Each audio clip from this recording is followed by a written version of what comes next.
Era desprezado e o mais indigno entre os homens. Homem de dores e experimentado nos trabalhos. Era desprezado e não fizemos dele caso algum. Verdadeiramente ele tomou sobre si as nossas enfermidades e as nossas dores, e nós o reputamos por aflito, ferido de Deus e oprimido. Mas ele foi ferido pelas nossas transgressões e moído pelas nossas iniquidades. O castigo que nos traz a paz estava sobre ele, e pelas suas pisaduras fomos sarados. Cada um se desviava pelo seu caminho, mas o Senhor fez cair sobre ele a iniquidade de nós todos. 7 séculos antes de Cristo aparecer, Isaías não só escreveu que Cristo nasceria, mas também descreveu exatamente a forma de sua morte. Com as várias traduções atualizadas que têm surgido nos últimos anos, ficou fácil esquecer que a Bíblia é um documento antigo. Provavelmente a coleção mais antiga de escritos ainda existentes no século XX. Mas o espírito e propósito da Bíblia têm tanta pertinência hoje como quando foi escrita. Quando lemos Gênesis, isso fica claro. Quando Adão separa a raça humana de Deus, um vasto mistério de grandes consequências foi colocado em movimento. O mistério da redenção. É sobre isso que a Bíblia trata. E não existe outro livro que possamos nos voltar para a solução desse mistério. Quando a história destas páginas são contadas na totalidade, vemos o propósito da Bíblia. A história de 2 homens, Adão e Cristo.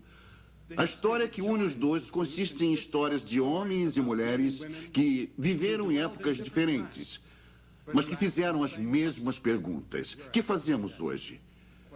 Qual o significado da vida? Por que existe sofrimento? Por que tenho que morrer? E como conhecer a Deus?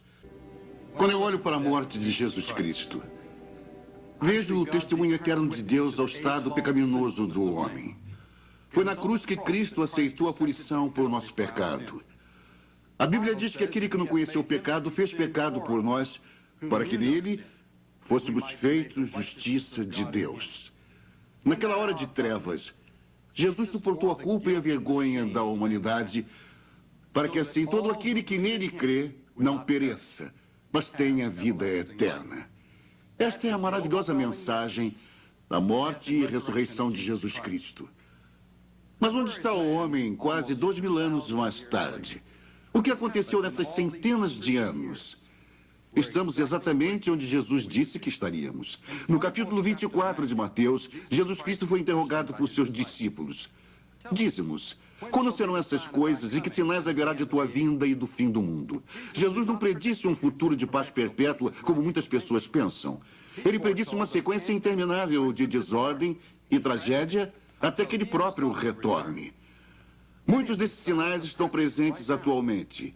Nunca houve uma época, por exemplo, em que pessoas ficassem tão nervosas, tão facilmente ofendidas.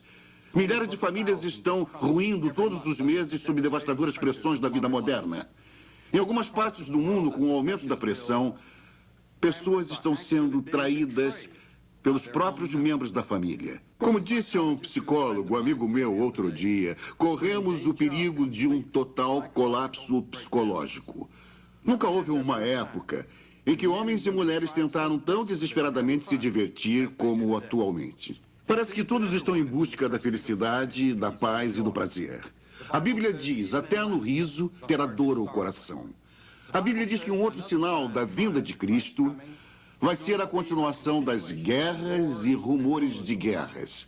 Você sabia que nossa menor bomba de hidrogênio é agora 1000 vezes maior e mais destrutiva que a bomba atômica que caiu em Hiroshima? Existem armas nucleares em diversas nações capazes, neste momento, de destruir todas as principais cidades da Terra. Nós sentimos, disse o Papa João Paulo II, que em algum momento, em algum lugar, de algum modo, alguém poderá colocar tudo isso em movimento. E antes do que pensamos.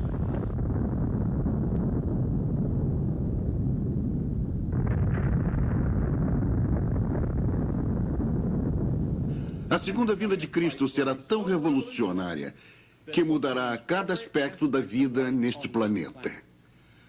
O homem viverá como Deus pretendia originalmente que ele vivesse. Não existe nada no horizonte hoje, nem no pensamento contemporâneo, que ofereça uma esperança alternativa melhor do que esta. A importância desta esperança de volta de Cristo é estabelecida pela frequência, extensão e intensidade de sua menção na Bíblia. Ela é mencionada em todos os livros do Novo Testamento. Com exceção de 4, Cristo referia a sua volta não apenas aos seus discípulos, mas a outras pessoas.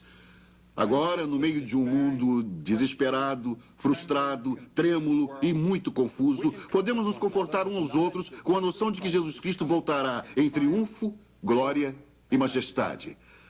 A Bíblia nos diz, porque Deus amou o mundo de tal maneira que deu o seu Filho unigênito para que todo aquele... Ora, esse todo aquele significa você, significa eu.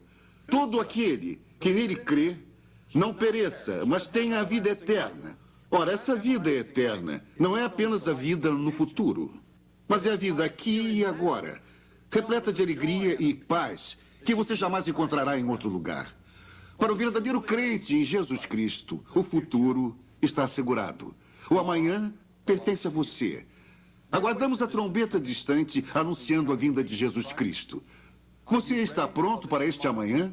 Você conhece a Cristo? Ele pode ser seu agora mesmo, onde você estiver nesse exato momento. Mas você tem que decidir. Você dirá, bem, o que eu tenho que fazer? Primeiro, a Bíblia diz que você deve arrepender-se dos seus pecados. O arrependimento traz em si a ideia de que você admite a Deus que é um pecador, mas também significa que você está pronto para mudar o seu jeito de viver. Você está pronto a deixar as coisas que são erradas em sua vida, porque isso é o que significa a palavra arrependimento. Significa mudar, dar a volta. E a segunda coisa que você deve fazer é receber a Cristo pela fé. É um ato no qual você diz, sim, Senhor Jesus, entre no meu coração agora mesmo. E Ele fará isso agora, se você o deixar. E minha oração é que o aceite.